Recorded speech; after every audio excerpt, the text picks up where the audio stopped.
Hello, everyone, and welcome back to Dad's a Dad. Today, we're diving into a pretty important, sometimes difficult topic: procrastination. I think it's important to understand that procrastination is directly tied to men's mental health. It's not just about laziness, more often, it's a reaction to stress, fear, or simply not knowing where to start. And if you don't recognize it for what it is, procrastination can turn into a cycle that keeps you stuck. When most people hear the word procrastination, they picture somebody sitting on a couch watching TV, gaming on a PlayStation or Xbox, maybe even scrolling on their phone instead of handling business. But procrastination doesn't always look that way. Sometimes it actually looks productive. Maybe you're organizing, cleaning, fixing the car up, or preparing food. Things that seem useful in the moment, but deep down, you know you're actually avoiding those one or two important tasks that you actually need to work on to help your life move forward. So, tasks that impact your kids, your home, and potentially your future. In this video, I'm breaking down three different parts: how to recognize procrastination for what it really is, no matter what it looks like, identifying important tasks, things that could actually help move your life forward, and three is building a simple system so when procrastination shows up, you've got tools to pull yourself out of it and keep moving. But before we dig any deeper, do me a favor: like the video and subscribe to the channel if you haven't done that already. It helps the channel grow, it costs nothing, and it pushes this message out to more people who actually need to hear it.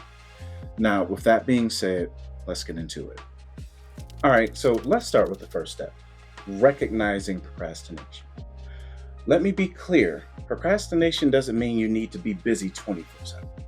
Not everything in your life deserves immediate attention, and not everything has to be handled right away. But what's important is recognizing when you're avoiding the priorities, the things that actually help move your life forward. Sometimes procrastination looks obvious. You get home from work, you're tired, and instead of tackling the video or the cleaning task that you said you were going to take care of, or those forms that you said you needed to submit, you sit down and tell yourself, I'll just watch one show, play the game for 30 minutes or so, then I'll get up and get to it, right? Next thing you know, hours have passed. Now, is that always bad? Not necessarily. I mean, sometimes you are just decompressing after a long day. But here's the key: if that rest turns into avoidance, then it becomes procrastination. But let's talk about a sneakier version, what I call productive procrastination. This is when you trick yourself into thinking that you're being productive when you're really just justifying not doing the main thing that you should be doing. Like for me, a common go-to is cleaning. I'll say, I can't focus in a messy house, so let me straighten up first before I start on any task that I'm supposed to do when I get home. Sure, that looks absolutely productive, but in reality, I know I'm just pushing off the real task until later. Recording a video, writing a script, making a phone call, sending an email. Maybe for you that looks different. That's something else. That's fixing your car, mowing your lawn, organizing the garage. Things that are useful, sure, but if you're doing them at the expense of the task that is truly urgent or important, then it's still the same as procrastinating. Think about it like this. Back in school, let's say you had a project that was due in 2 weeks, a report, right? But you wait until the night before. You're scrambling, you're stressed, but you get it done. Some people say they even thrive under that pressure. And yeah, maybe you did, but the truth is you could have thrived just as well by getting it done early. Like giving yourself the same anxiousness, like, let me get this done right now. And you would have had freedom and peace of mind that came with it. So that's the first step: simply recognizing it for what it is, whether it's lazy procrastination or productive procrastination. Once you call it out, you put yourself back into control. Now let's move into the second step, identifying important tasks. Here's the thing, we all need to know what matters in our own lives. For some men, it's our kids. For others, it's your wife or your partner. For some, it's your job, your health, your home, or just keeping your car running so you can get back and forth to work. The problem isn't awareness, though, it's clarity. When everything feels urgent, it's hard to figure out what really deserves our focus first. That's where this tool that I used to use, called the Eisenhower matrix, comes in. Picture a square divided into four boxes. So across the top, you've got urgent and not urgent. And down the side, you have important and not important. Let me break it down with some real life examples. So the top left, that's going to be your urgent and important. Do these now, basically, is what it's saying. These are the fires you really can't ignore. Your bills are due, you've got a deadline to meet at work, your partner is in urgent need of a crisis, depending on the severity of the situation, of course. Your kids need, to be picked up from school, your car broke down, the electricity went out in your house. These are things that you pretty much need to take care of immediately, right? But you come up with what is important to you. Because if you don't, the consequences hit hard and fast if you don't take care of those things. So these are the things that you have to take care of almost immediately. In the top right hand corner, this is important, but not necessarily urgent. Like, you schedule these kinds of things for the most part. So in this box, most of us actually ignore it, but it's where the future is actually built. Exercising regularly, investing in your marriage, starting a side business, spending intentional time with your kids, reading to learn new skills. These don't scream for attention like right now and all the time, but if you neglect them long enough, you'll feel the cost years down the road. So, bottom left hand corner, urgent but not necessarily important. Handle these quickly or work with others to get them taken care of. These are tasks that feel urgent but don't really move your life forward in any way.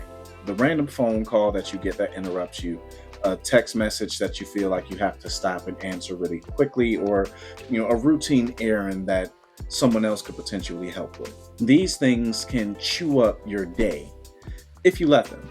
And at the end of the day, you feel busy, but not really like you've accomplished anything. And then there's the bottom right hand. Now, this is absolutely not important. These things could potentially be eliminated or minimized. And this is also what I consider the trap area. So, scrolling on social media for hours, binge watching TV shows, gaming deep into the night, overindulging in your hobbies. None of these are bad in moderation. We all need to relax, unplug, and enjoy ourselves from time to time. But too much here robs you of progress. It gives you instant gratification, yes, but it doesn't really help move your life forward. And here's the reality. Most of us sprint between two boxes in this matrix.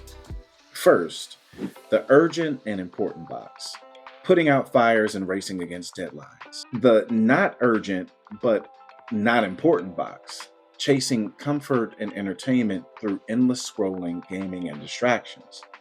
We bounce back and forth between survival mode and escape mode. Meanwhile, the areas that really need your attention, where the real magic happens, the place where your future is built, is in the top right hand box, important but not urgent. And that's exercise, intentional family time, building a business, learning new skills, or simply taking some time to care about your health, right? But these things don't always have immediate consequences if you skip them once or twice. But most of us tend to actually ignore them enough to where you'll feel the impact. And on a flip side, if you invest in them consistently, they'll potentially change your life. That's why clarity matters. Not just knowing what's important, but recognizing when spending all your time reacting to fires and escaping into comfort while neglecting the things that really shape your future. So now we're going to dig into the third step, which is building a system. Once you recognize procrastination, and once you know what your important tasks are, you need a system to make sure you actually follow through. Because willpower alone is not always enough. Systems keep you consistent, even on the days where you feel like motivation is gone. And here are a few practical systems that you can start with right now. First, for your Eisenhower matrix, make sure that you're filling in each individual section that best fits what you see as those things that I described a bit earlier. That list is detrimentally important to create what's needed next. So, after you've already taken care of that task, first, you want to write down the night before. Every evening, make a short list of your top 3 things that you want to take care of the next day. That way, you wake up with clarity instead of scrambling. The second, block your time off. If you know it's something important, is something that matters, and there's a time frame, put it in the calendar. Put it in your phone calendar, set it up for a specific time for you to take care of it or have it done by. Treat it like an appointment that you absolutely cannot miss. Third, work with your family. If you live with your partner or your kids, make sure the system includes them, and not just by assigning tasks, but by inviting them into the process. A strong system is something you build together. Ask for their input, listen to their ideas.